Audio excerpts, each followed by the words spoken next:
तुलसी माता की जय। कार्तिक मास के शुक्ल पक्ष के तुलसी विवाह पर संपूर्ण महत्व और विधि और कथा और आरती श्रद्धा भाव मंचित से जरूर सुने। कार्तिक मास के शुक्ल पक्ष की एकादशी के हमारे देश में देव उठनी एकादशी के नाम से जानी जाती है। तुलसी विवाह एवं भीम पंचक एकादशी के रूप में भी मनाई जाती है। इसी दिन तुलसी की पूजन का उत्सव हमारे पूरे भारतवर्ष में मनाया जाता है। हमारे धर्म हिंदू धर्म में शास्त्र में कहा गया है कि कार्तिक मास के पावन महीने में जो भक्त माँ तुलसी का विवाह शालिग्राम भगवान विष्णु के साथ करवाते हैं उनके पिछले जन्म में सभी पाप नष्ट हो जाता है। शास्त्र में कहा गया है कि आषाढ़ मास के देवउठनी एकादशी से कार्तिक मास के देवउठन एकादशी पर चतुर्मास कहा गया है। इन 4 महीनों में भगवान विष्णु क्षीर सागर से आनंद शयन पर सैर करते हुए जिसी कारण कृषि के अमला समस्त शुभ कार्य जैसे शादी विवाह व्रत नए घर गृह प्रवेश जैसे समस्त मंगलिक कार्य पर विराम लग जाता है। किंतु देवउठनी एकादशी से भगवान विष्णु जागने की प्रतिज्ञा परामर्श की जाती है एवं मंगलिक कार्य भी शुरुआत हो जाता है। और शास्त्र के अनुसार सूर्य से मिथुन राशि आने पर भगवान विष्णु शयन करते हैं और तुला राशि सूर्य जाने पर भगवान शयन से उठ जाते हैं। भगवान के स्वरूप शालिग्राम और तुलसी माता के मिलने का पर्व पावन वर्ष तुलसी विवाह हिंदू पंचांग के अनुसार कार्तिक मास शुक्ल पक्ष की एकादशी तिथि पर मनाई जाती है। अब जानिए तुलसी विवाह की महत्व क्या है। पद्म पुराण के अनुसार कहा गया है कि एकादशी महत्व के अनुसार श्री हरि विष्णु बोधनी योनि देवउठन एकादशी का व्रत करने से हजारों यज्ञ यज्ञ तथा राज सूर्य यज्ञ की बराबर फल मिलता है। इसी परम पुण्य पद्मदायक एकादशी के विधि व्रत के सभी पाप नष्ट हो जाते हैं और भ्रम हो जाते हैं कि इस एकादशी के दिन जो भी भक्त श्रद्धा के साथ जो कुछ भी जप तप दान पुण्य होम करते हैं वह सभी अक्षय फल पुण्य की बराबर हो जाते हैं। कहते हैं कि समस्त पाप और समस्त न संतान सनातन धर्म में और अधिकंत कर्तव्य और देवउठनी एकादशी का व्रत अवश्य करनी चाहिए। इस व्रत को करने वाला दिव्य फल प्राप्ति होती है। प्रेम से बोलिए तुलसी माता की जय। कार्तिक मास महत्व की आज तुलसी विवाह पर संपूर्ण उन्हीं को जानकारी और कथा और आरती। अब सुनिए तुलसी विवाह के विधि क्या है। नंबर 1, घर के सभी हृदय सदस्य शालिग्राम के साथ तुलसी विवाह की समारोह के लिए तैयार हो जाते हैं। तुलसी विवाह का एक पौधा एक पटियाले में आंगन में छत या घर के बीच में रख लेते हैं और तुलसी के गमले के ऊपर गन्ने की मंडप बनाकर सजाया जाता है। तुलसी विवाह के शुरुआत में तुलसी देवी और एक लाल चुनरी एवं समस्त सुहाग की सामग्री चढ़ाई जाती है। तुलसी विवाह की गमले में शालिग्राम जी को रखे और विवाह शुरुआत करवाए। गणेश जी की सहित सभी देवताओं को विधि पूर्वक पूजन करे। साथ ही तुलसी एवं शालिग्राम जी को पंडित द्वारा और विधिवत द्वारा पूजा करवानी चाहिए। पूजा करते समय तुलसी एवं तुलसी माता की मंत्र का जाप अवश्य करनी चाहिए। तुलसी के समय शालिग्राम जी को चावल नहीं चढ़ाए जाते हैं, उन पर तिल चढ़ाया जाते हैं।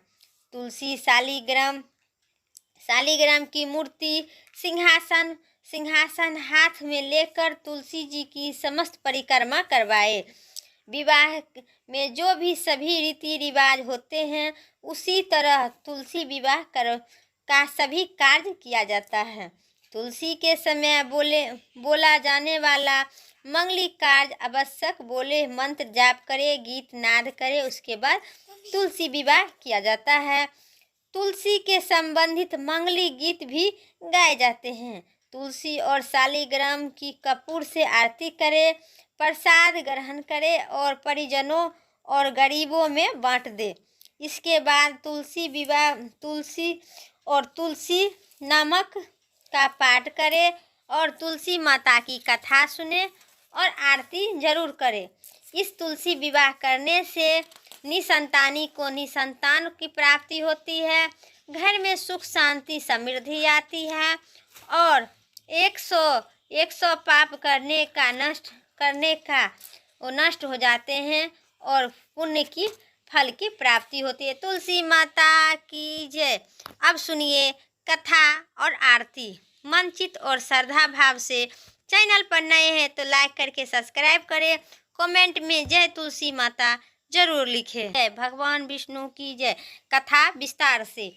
शास्त्र के अनुसार जलंधर नाम के एक बहुत ही भयंकर राक्षस था जिसके युद्ध में हराना नामुमकिन था। सभी देवतागण उससे पर खूब खाते थे और बहुत ही शक्तिशाली था, जिसके वजह से उनके पूरे संसार में अत्याचार कर रहे थे।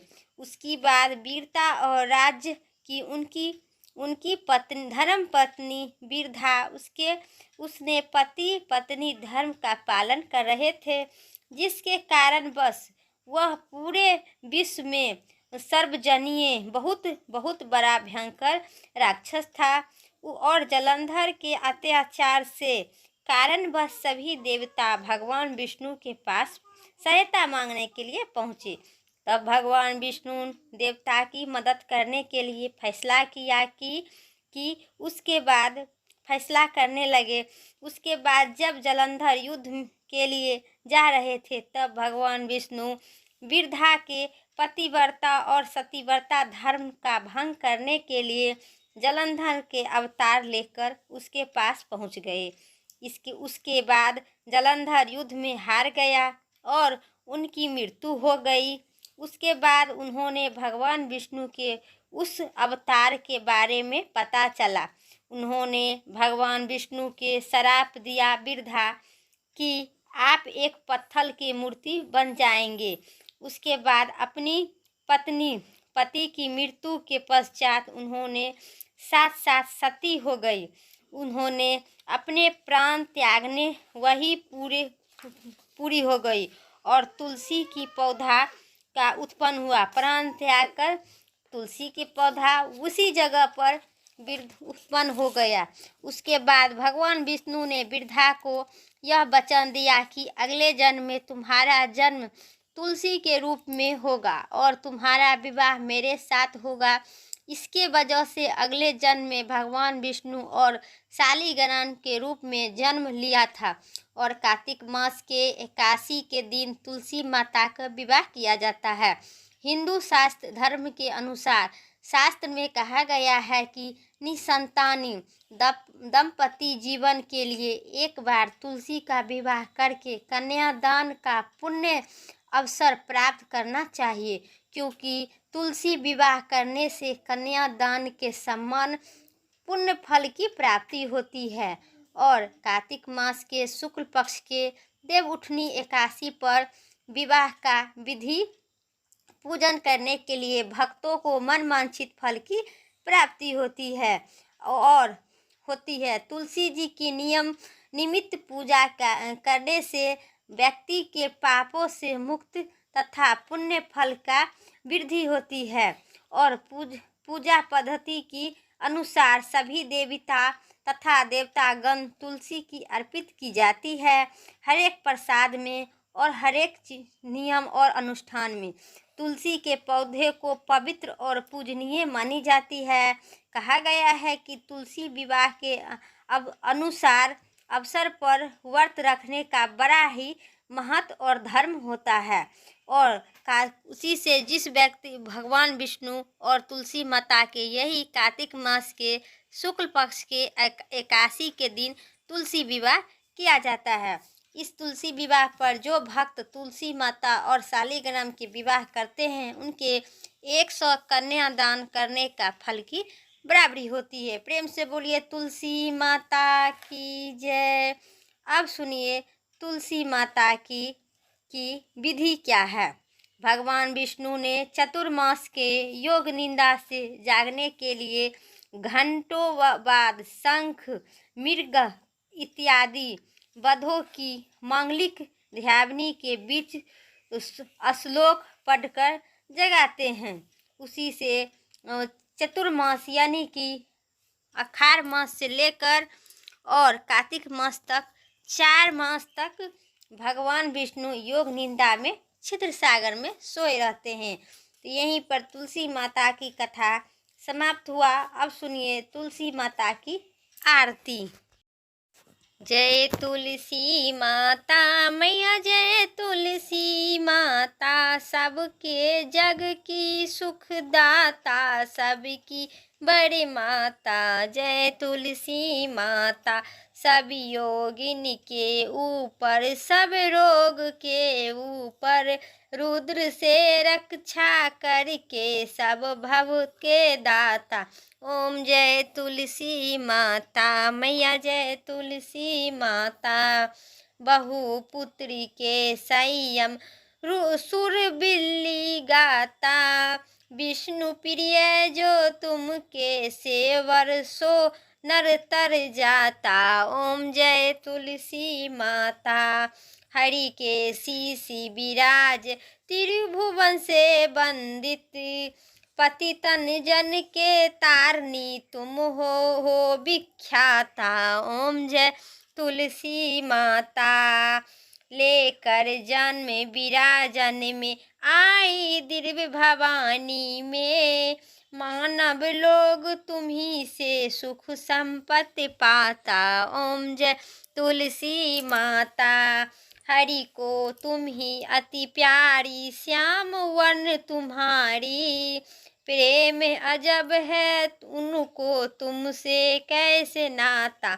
ओम जय तुलसी माता मैया, जय तुलसी माता। तुलसी माता की जय। आरती समाप्त हुई। चैनल पर नए हैं, उम्मीद करते हैं वीडियो अच्छी लगी तो लाइक कीजिएगा। चैनल पर नए हैं सब्सक्राइब करके कमेंट में जय माता तुलसी ज़रूर लिखिएगा। फिर अगली वीडियो लेके आते हैं, तब तक के लिए जय तुलसी माता, जय जय विष्णु भगवान की जय।